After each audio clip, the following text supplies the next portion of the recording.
¿Y qué más digo? Porque el tiempo me faltaría contando de Gedeón, de Barak, de Sansón, de Jefté, de David, así como de Samuel y de los profetas, que por fe conquistaron reinos, hicieron justicia, alcanzaron promesas, taparon bocas de leones, apagaron fuegos impetuosos, evitaron filo de espada, sacaron fuerzas de debilidad, se hicieron fuertes en batalla, pusieron en fuga ejércitos extranjeros. Vamos a tomar algunos de esos nombres aquí y hoy hablaremos de Gedeón. Una de las cosas que me impresiona acerca de Gedeón es que él fue un hombre ordinario y Dios lo utilizó en forma poderosa. Y aunque este mensaje lo he titulado La gente que Dios usa, bien podríamos llamarlo ¿Cómo ser utilizado por Dios? ¿Le gustaría que Dios le use? Quiero decir, ¿haría alguna diferencia en su vida el que Dios le utilice? En la famosa tira cómica Peanuts o Charlie Brown, el pequeño Lino estaba molestando a Lucy y le decía, cuéntame una historia, cuéntame una historia, cuéntame una historia. Finalmente Lucy, desesperada, le dice, está bien, está bien. Había una vez un hombre que nació, vivió y murió. Y luego se cayó y siguió su camino. Y Lino comenta, como para ponerse a pensar, ¿verdad? Amigo, ¿va a ser eso verdad acerca de usted? Nacer, vivir y morir. Existir para vivir y vivir para existir. ¿Es eso todo en su vida? Escuché de un hombre llamado Willy que trabajaba para una organización. Un día Willy murió. Y alguien fue a la oficina donde Willy trabajaba y dijo, me gustaría aplicar para ocupar el puesto de Willy, que él dejó vacante. Y le contestaron, Willy no dejó ningún puesto vacante. Qué triste, ¿no le parece? Y me pregunto, ¿cuántos de nosotros no dejaremos ningún puesto vacante cuando vayamos hacia la eternidad? ¿Hace alguna diferencia el que usted viva? ¿De qué sirve su vida frente a los demás? ¿Cuál es la clase de personas que Dios usa? Bien, vamos al capítulo 6 de Jueces para encontrarnos con Gedeón. Permítame darle el trasfondo de esta historia. Eran días difíciles en Israel. El diablo estaba como león rugiente y los enemigos de Dios estaban ganando victoria tras victoria. Parecía que el pueblo de Dios aparentemente había tirado la toalla. Ya no cantaban firmes y adelante. Y todo lo que trataban de hacer era permanecer con vida. Y creo que así está nuestra presente generación. Y estamos esperando milagros. Eso es lo que dijo Gedeón. ¿Dónde están los milagros de los cuales hemos oído? La presente es una generación que en verdad no espera que Dios haga milagros. Es una generación que dice, pobre Dios, ya no es lo que solía ser, ya no tiene el poder que antes tenía, ya no salva multitudes, ya no destruye ciudades, ya no pone al mundo de cabeza. Parece que Dios está viejo y enfermo, su mano se ha debilitado, su oído ya no escucha, sus ojos ya no ven, pobre Dios. No, mi amigo, no. Dios sigue siendo Dios. Y necesitamos entender que no hay ningún indicio en las Escrituras que diga que no podemos tener un poderoso avivamiento en esta época en que vivimos. Es cierto que la mayoría de personas no creen eso. Cuando se habla de avivamiento, la gente sencillamente sonríe y dice que más bien está esperando el retorno de Jesús. Yo, como predicador de la palabra de Dios, quiero decirle que nunca ha habido una mejor época que esta para la predicación del glorioso Evangelio de Jesucristo. Y quiero decirle algo más. Dios le quiere a usted, señor. A usted, señora. A ustedes, jovencitos y niños. Dios los quiere en medio de todo esto porque Dios tiene un plan para su vida. Y debemos dejar de estar quejándonos y lloriqueando por estar viviendo en estos días de desafío. Jueces 6, desde el verso 11. Y vino el ángel de Jehová y se sentó debajo de la encina que está en Ofra, la cual era de Joás Abieserita. Y su hijo Gedeón estaba sacudiendo el trigo en el lagar para esconderlo de los madianitas. Y el ángel de Jehová se le apareció y le dijo: Jehová está contigo, varón esforzado y valiente. Estas palabras del ángel seguramente sorprendieron a Gedeón porque él ciertamente no se consideraba ni esforzado ni valiente. La verdad es que él tenía mucho miedo por todo lo que estaba sucediendo. Mire la respuesta de Gedeón en el verso 13. Y Gedeón le respondió: Ah, Señor mío, si Jehová está con nosotros, ¿por qué nos ha sobrevenido todo esto? ¿Y dónde están todas sus maravillas que nuestros padres nos han contado, diciendo: ¿no nos sacó Jehová de Egipto?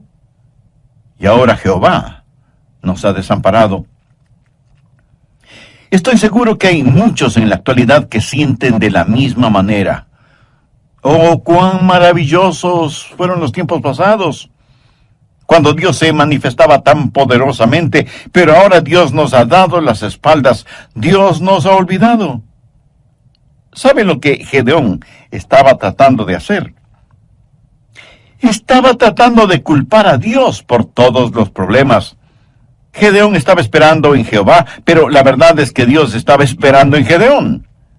Gedeón dijo: y ahora Jehová nos ha desamparado y nos ha entregado en mano de los madianitas. Y mirándole Jehová le dijo: ve con esta tu fuerza.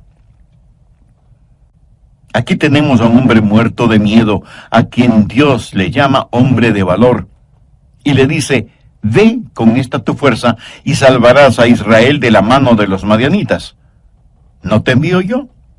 Entonces le respondió: ah, Señor mío, ¿con qué salvaré yo a Israel? He aquí que mi familia es pobre en Manasés, y yo el menor de la casa de mi padre. Jehová le dijo: ciertamente yo estaré contigo, y derrotarás a los madianitas como a un solo hombre. En otras palabras, Dios le dijo a Gedeón: Gedeón, tengo un trabajo para ti, porque eres un hombre de valor. Pienso que Gedeón habrá respondido: Señor, ¿estás seguro que te refieres a mí? De todas las familias y tribus de Israel, mi tribu es la última, y mi familia la más pobre, y yo soy el menor de mi familia, y dices que quieres usarme. Sí, Gedeón, voy a usarte. Ahora présteme atención. No se atreva nunca a decir que Dios no puede usarle. Eso es como insultar a Dios. Si usted es un hijo o hija de Dios, nunca se considere una persona ordinaria. Y quiero compartir con usted 5 características de la gente que Dios usa. Primero, Dios usa gente común. Jueces 6, los versos del 14 al 16. Y mirándole Jehová le dijo: ve con esta tu fuerza y salvarás a Israel de la mano de los madianitas. ¿No te envío yo? Entonces le respondió: ah, Señor mío, ¿con qué salvaré yo a Israel? He aquí que mi familia es pobre en Manasés, y yo el menor de la casa de mi padre. Jehová le dijo: ciertamente yo estaré contigo, y derrotarás a los madianitas como a un solo hombre. Aquí está este temeroso agricultor, pero Dios le dice que es hombre de valor. ¿Por qué? Porque Dios no veía a Gedeón como él se veía. Dios veía lo que podía hacer Gedeón con el poder de Dios. Verá, no es lo que usted es por usted mismo. Mire lo que dice Jueces 6:34. Entonces el Espíritu de Jehová vino sobre Gedeón. ¿Lo ve? En el idioma hebreo, Este verso dice literalmente, el Espíritu del Señor se vistió a sí mismo con Gedeón. ¿Cómo le gustaría a usted que Dios se vistiera de usted como si fuera ropa? Por lo tanto, no es necesariamente el hombre, es Dios en el hombre. Y Dios se vestirá de usted como si fuera su propia ropa. Dios usa gente común. Anota el margen 1 Corintios 1:26. Pablo está hablando a ese grupo de creyentes que iban a poner al mundo de cabeza y dice, pues mirad, hermanos, vuestra vocación, que no sois muchos sabios según la carne, ni muchos poderosos, ni muchos nobles, sino que lo necio del mundo escogió Dios para avergonzar a los sabios, y lo débil del mundo escogió Dios para avergonzar a los fuertes. Dios usa esa clase de personas como nosotros. ¿Qué es lo que Dios está diciendo? No es cuestión de títulos, sino de relación. No es cuestión de habilidad, sino de disponibilidad. No es cuestión de fama, sino de fe. Dios quiere gente ordinaria para realizar cosas extraordinarias a fin de que la honra y la gloria sean para Él. Hace años, en una gran ciudad metropolitana, se anunció la presentación de un renombrado violinista que daría un concierto tocando un muy valioso violín. Así que la gente llegó de todas partes para escucharle. Y cuando él empezó a tocar el violín, uno como que oía risas de niños, trinar de pájaros, rumor de hojas, sonidos de riachuelos. La gente estaba asombrada de la música y sonidos que salían de ese violín. Y cuando él terminó el concierto, rompió el violín en sus rodillas y la gente se asombró aún más. ¿Por qué había hecho eso? Entonces él, sonriendo, abrió su estuche y sacó el verdaderamente valioso violín y explicó al público, el violín que estuve tocando lo compré en la calle por unos pocos dólares. No es tanto el violín que produce la música, sino la mano y el corazón de quien mueve el arco. Por así decirlo, cualquiera de nosotros pudiera no ser más que un violín barato. Pero Dios es el maestro violinista y puede sacar hermosa música de su vida o de la mía. Dios usa gente común. Dios puede utilizarle a usted o puede utilizarme a mí. Segundo, Dios usa gente ya limpia. Leamos Jueces 6:25. Aconteció que la misma noche le dijo Jehová, toma un toro del hato de tu padre, el segundo toro de 7 años, y derribe el altar de Baal que tu padre tiene. Baal era el sucio dios de la fertilidad. Ellos sacrificaban sus hijos a esa deidad. Cometían fornicaciones y adulterios en nombre de Baal.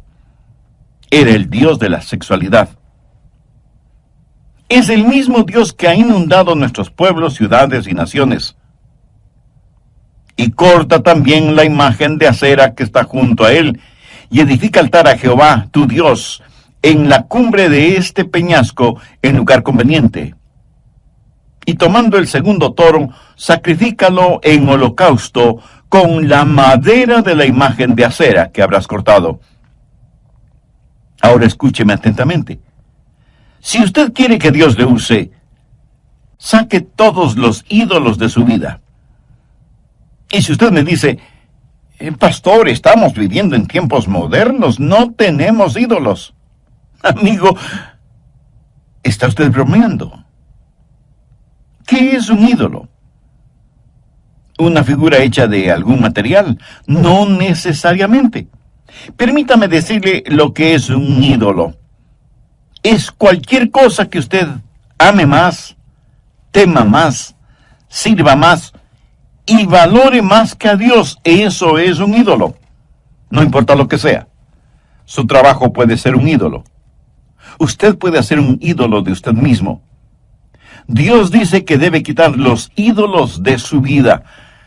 Ahora, el problema con Gedeón y aquellos que le rodeaban era que sus vidas estaban manchadas con pecados y se habían olvidado de su Señor y Dios y estaban sirviendo a dioses paganos. Quiere que Dios le use.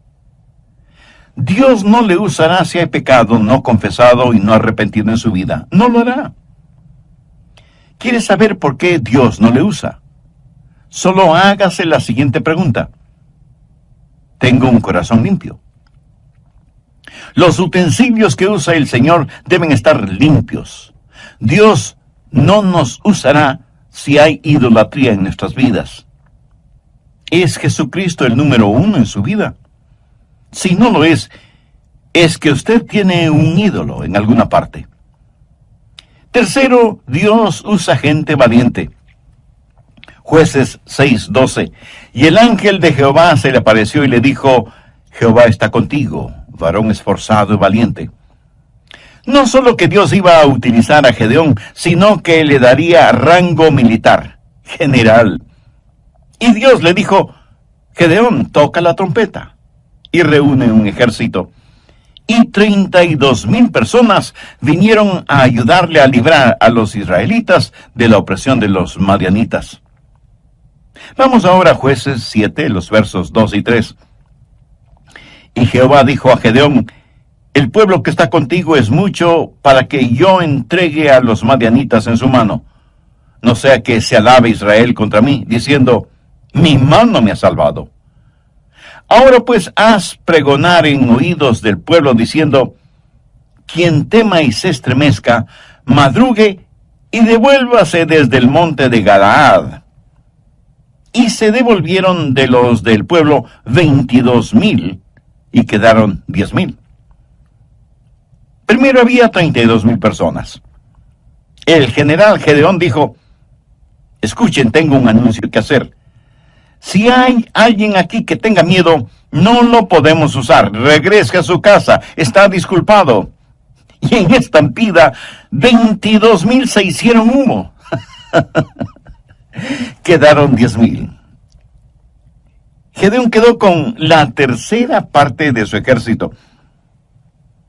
Ahora, como entonces, si usted es un cobarde, Dios no le puede utilizar. Dios está buscando hombres esforzados y valientes. Dios no se impresiona con el número de miembros en una iglesia. Dios busca almas osadas, valientes, que no serán intimidadas. Amigo, los números no impresionan a Dios. Muchos orgullosamente dicen, nuestra congregación está creciendo. ¿Y qué? Los cementerios también crecen. Dios dice que si usted tiene temor, en español simple eso quiere decir, si usted es un cobarde, no puede utilizarle. ¿Por qué? Porque el temor y el miedo es infeccioso. Pero este punto lo estudiaremos a profundidad en nuestro próximo programa. No quiero finalizar hoy sin antes preguntarle, ¿está siendo usted utilizado por Dios? ¿Hay la disponibilidad de su parte para que Dios haga su voluntad en su vida? Reconozco que estas preguntas no tendrán ningún sentido para usted si es que usted no tiene una relación personal con el Señor Jesucristo. ¿Qué significa tener una relación personal con Él? Significa creer en Él, no solo en forma intelectual, sino confiar en Él y recibirle como el único Salvador y Señor. Significa que usted se reconoce como pecador y con genuino arrepentimiento le pide perdón a Dios en los méritos de lo que el Señor Jesucristo hizo por usted en la cruz del Calvario.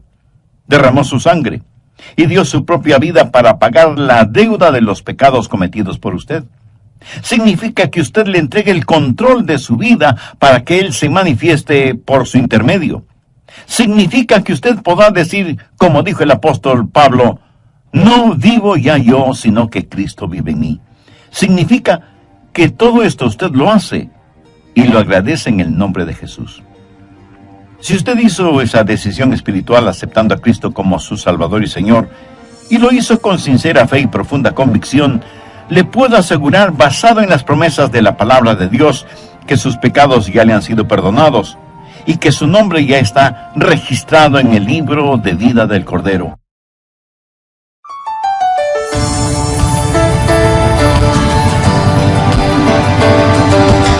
Se pensaba que solo las mujeres cuidaban su figura, pero en nuestros días los hombres también lo hacen.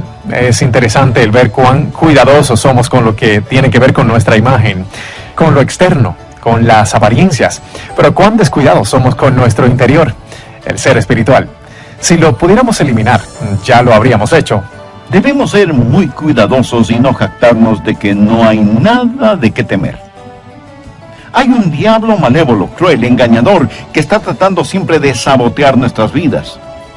Como Pablo lo dijo, debemos mantener nuestro cuerpo bajo control, cuidarnos de lo que miramos en la televisión, en el cine o donde sea. Y no faltará quien diga, eso no me preocupa. Yo puedo mirar mujeres desnudas en la televisión y no me molesta en nada. Eso es lo que usted cree.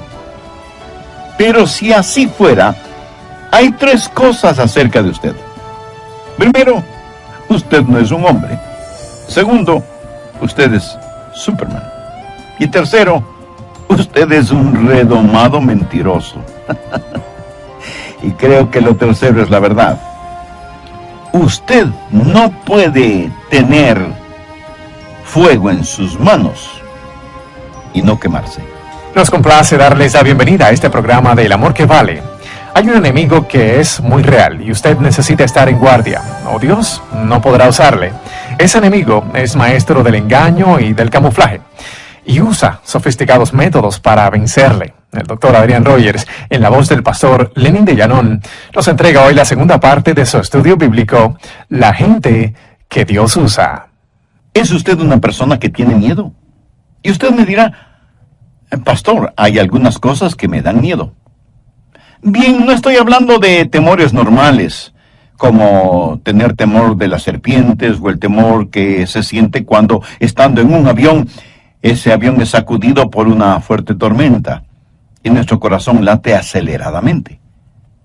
Hay miedos y temores normales. Son como autoprotectores, un instinto que Dios ha puesto en nosotros. Ahora, lo que sí es diferente es tener un espíritu de temor. ¿Ha visto usted a personas con un espíritu de temor? Veamos lo que dice Deuteronomio 28. Y volverán los oficiales a hablar al pueblo y dirán, ¿quién es hombre medroso y pusilánime? Vaya y vuélvase a su casa, y no apoque el corazón de sus hermanos como el corazón suyo. Dios dice que si hay una guerra, aquellos que tienen miedo no deben ir, porque no solo que no serán buenos soldados, sino que infectarán a otros con su temor. Por favor, busque 1 de Timoteo 1:7. Porque no nos ha dado Dios espíritu de cobardía, sino de poder, de amor y de dominio propio. ¿Qué es un espíritu de temor? Es como una neblina, simplemente está ahí, suspendido en el aire.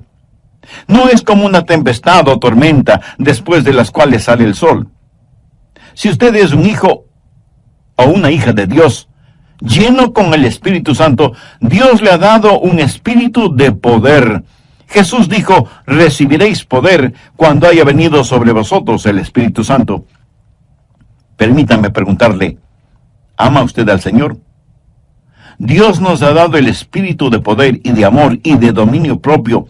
Y esa expresión dominio propio literalmente significa una mente que no puede ser avasallada. Una mente que ve las cosas como son, que no tiene miedo de fantasmas, ni del siniestro ministro del miedo que es el diablo mismo. Sea lleno del Espíritu Santo y usted tendrá no solo la seguridad de que Dios podrá usarle, sino que también descubrirá que tiene una valentía fuera de lo común. Cuarto, Dios usa personas cautas. Estoy seguro que de inmediato usted me dirá que eso es contradictorio. Pues no lo es. Veamos Jueces 7, los versos del 4 al 8. Y Jehová dijo a Gedeón: aún es mucho el pueblo, llévalos a las aguas, y allí te los probaré. Y del que yo te diga, vaya este contigo, irá contigo. Mas de cualquiera que yo te diga, este no vaya contigo, el tal no irá. Entonces llevó el pueblo a las aguas, y Jehová dijo a Gedeón: cualquiera que lamiere las aguas con su lengua como lame el perro, a aquel pondrás aparte. Asimismo, a cualquiera que se doblare sobre sus rodillas para beber. Y fue el número de los que lamieron llevando el agua con la mano a su boca 300 hombres. Y todo el resto del pueblo se dobló sobre sus rodillas para beber las aguas. Entonces Jehová dijo a Gedeón: con estos 300 hombres que lamieron el agua, os salvaré, y entregaré a los madianitas en tus manos. Y váyase toda la demás gente, cada uno a su lugar. Y habiendo tomado provisiones para el pueblo y sus trompetas, envió a todos los israelitas cada uno a su tienda, y retuvo a aquellos 300 hombres, y tenía el campamento de Madián abajo en el valle. Dios dijo: muy bien, Gedeón, has enviado a los temerosos a sus casas, pero hay que hacer otra prueba. Trae a tu gente junto a la fuente de Arod, y diles que beban. Este valle es muy caliente. Yo he estado en ese valle y junto a esa fuente. Gedeón siguió las instrucciones de Dios y trajo a sus hombres para que tomaran agua. Algunos de ellos se agacharon y pusieron sus bocas en el agua de la fuente, empezando a succionar el agua. ¿Puede usted imaginarse lo vulnerable que se vuelve un hombre frente a su enemigo cuando está en esa posición? Y la Biblia dice que el enemigo estaba muy cerca. Sin embargo, hubo un grupo de 300 hombres que cogieron el agua entre sus manos y se las acercaban a la boca, siempre cautos, mirando hacia todo lado. Estos eran hombres cautelosos. Y usted dirá: pensé que hablábamos de hombres valientes. Sí, valientes y cautelosos. Me fascina el balance que encontramos en la Biblia. Mientras en una parte nos dice que no debemos ser amedrentados por nuestros adversarios, en otra nos aconseja estar sobrios y vigilantes, porque vuestro adversario, el diablo, como león rugiente, busca a quien devorar. ¿Está usted en guardia? ¿Sabe lo que el pecado es muy frecuentemente? El pecado es una oportunidad inesperada, una vida desprotegida y una debilidad no detectada. Cuando usted junta estas tres cosas, su caída es segura. Pablo dijo: así que el que piense estar firme, mire que no caiga. Quinto, Dios usa gente confiable. Vamos a Jueces 7, versos del 12 al 15. Y los madianitas, los amalecitas y los hijos del oriente estaban tendidos en el valle como langostas en multitud. Y sus camellos eran innumerables como la arena que está en la ribera del mar en multitud. Cuando llegó Gedeón, he aquí que un hombre estaba contando a su compañero un sueño, diciendo: he aquí que yo soñé un sueño. Veía un pan de cebada que rodaba hasta el campamento de Madián, y llegó a la tienda, y la golpeó de tal manera que cayó, y la trastornó de arriba abajo, y la tienda cayó. Y su compañero respondió y dijo: esto no es otra cosa sino la espada de Gedeón, hijo de Joás, varón de Israel. Dios ha entregado en sus manos a los madianitas con todo el campamento. Cuando Gedeón oyó el relato del sueño y su interpretación, adoró, y vuelto al campamento de Israel dijo: levantaos, porque Jehová ha entregado el campamento de Madián en vuestras manos. Lo que sucedió fue lo siguiente. Aquí está un hombre que es un hombre común, que es un hombre valiente y que es un hombre cauto. Pero ahora necesita ser un hombre lleno de confianza y confiable. Necesita entender que Dios está con él, así que el Señor hace algo por él. Le dice: Gedeón, quiero que busques un compañero y que vayas al campo enemigo a hacer un reconocimiento y ver qué está pasando. Gedeón va, logra pasar la guardia y se infiltra en el campamento madianita. Se acerca a una carpa o tienda de campaña y escucha a dos personas conversando. La una le dice a la otra: anoche tuve un sueño terrible. Cuéntame, ¿qué soñaste? Vi un gran pan de cebada que venía rodando por la colina y se estrelló contra la tienda de campaña y todo se vino al suelo. Imagínate, un pan de cebada haciendo semejante destrucción. Cebada representa a Gedeón. Y eso quiere decir que estamos perdidos. La espada de Gedeón caerá sobre nosotros. Ahora, recuerde que Gedeón está oyendo todo esto. Y quiero que piensen lo siguiente. En esos tiempos el pan de cebada era el pan más pobre que uno podía conseguir. No era pan de trigo, enriquecido con 12 o más vitaminas. Era el pan pobre para los pobres. Y en el sueño, ese pan de cebada viene rodando por la colina y destruye el campamento. Cuando Gedeón oyó esa conversación, regresó donde estaban sus hombres y les dijo: compañeros, hemos ganado. Déjeme decirle algo. Hay un temor en el infierno acerca de usted. Y usted dice: ¿acerca de mí? Pero si solo soy un pan de cebada. Precisamente ese es el punto. El diablo espera que usted nunca entienda quién es usted y qué es lo que tiene en el Señor Jesucristo. Y cuando usted dice que solo es un pan de cebada, eso es cierto, pero escúcheme. He visto a gente demasiado importante según su propia opinión, que Dios no ha utilizado. Y he visto a gente que se consideraba pan de cebada siendo utilizada poderosamente por Dios. Dios quiere tomar gente ordinaria para realizar cosas extraordinarias. Por eso usted debe asegurarse de que su corazón está limpio y usted esté lleno del Espíritu. Un tigre y un león se encontraron junto a un lago para beber agua. El tigre le preguntó al león: ¿por qué te pasas rugiendo como un verdadero necio? Y el león le contestó con un brillo de astucia en sus ojos: amigo, eso no es necedad. Me llaman el rey de la selva porque me hago buena propaganda. Un conejito escuchó esta conversación y corrió como un rayo hacia su madriguera. Él pensó en imitar el plan de león, pero cuando quiso rugir, lo único que salió de su garganta fue un débil gritito. Un zorro que pasaba por ahí ese momento oyó ese gritito, se acercó a la madriguera para investigar y terminó comiendo un sabroso fricasé de conejo. Moraleja: cuando usted quiere hacerse propaganda, asegúrese de que tiene los atributos necesarios.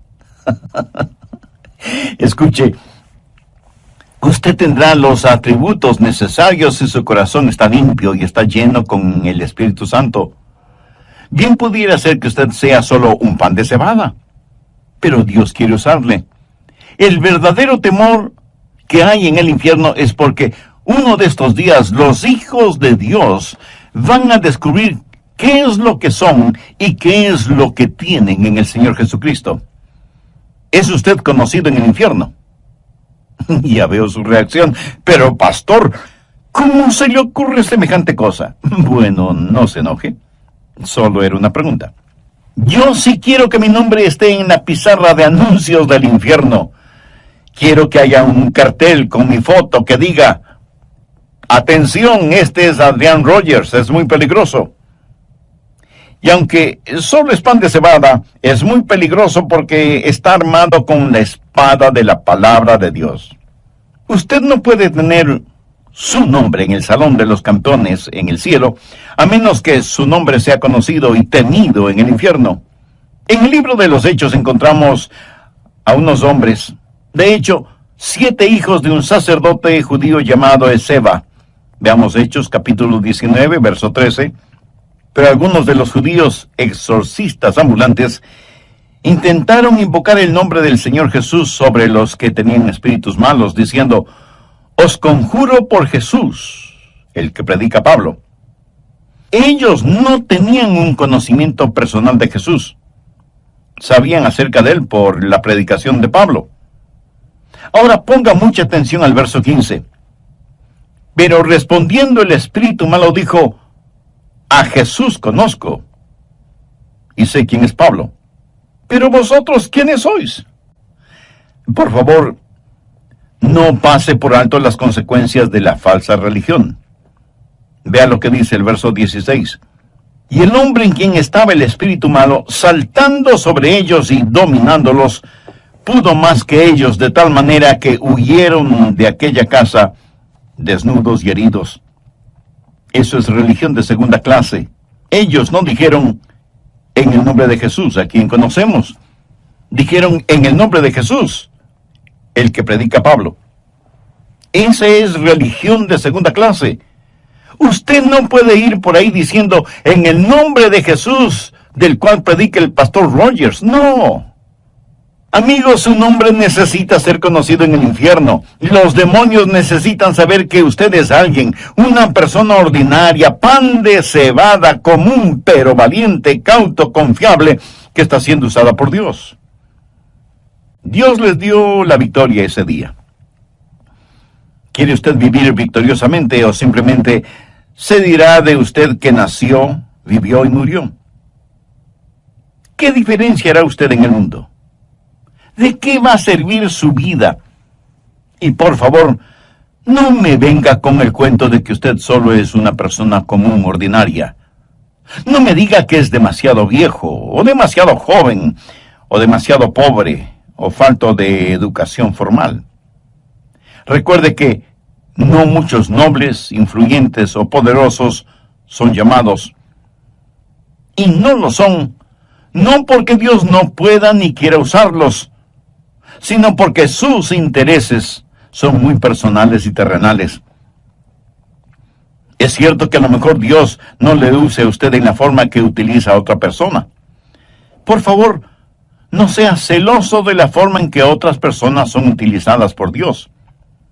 Después de todo, esa es una decisión de Dios, no suya.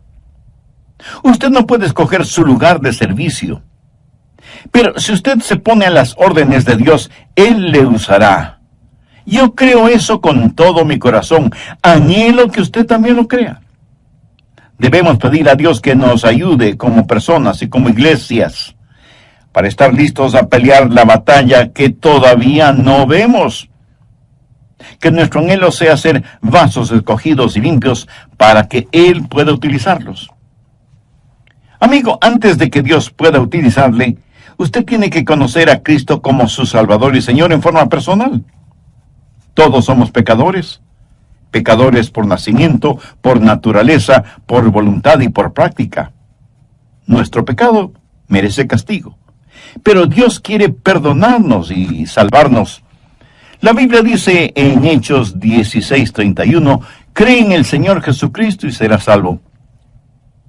¿Qué es lo que usted cree acerca del Señor Jesucristo? ¿Que Él derramó su sangre por usted y murió en la cruz del Calvario por sus pecados? ¿Que resucitó de entre los muertos y que Él puede y quiere salvarle si deposita su fe y su confianza en Él? Si usted quiere recibir a Cristo en su vida, le invito a que ore conmigo la siguiente sencilla oración. Dígala con sus propias palabras, en voz alta o baja, o en la intimidad de su corazón, pero dígalas honestamente, con convicción. Querido Dios, soy un pecador y estoy perdido espiritualmente. Gracias por hacerme entender que por mí mismo yo no me puedo salvar. Por eso, este mismo momento, con todo mi corazón y con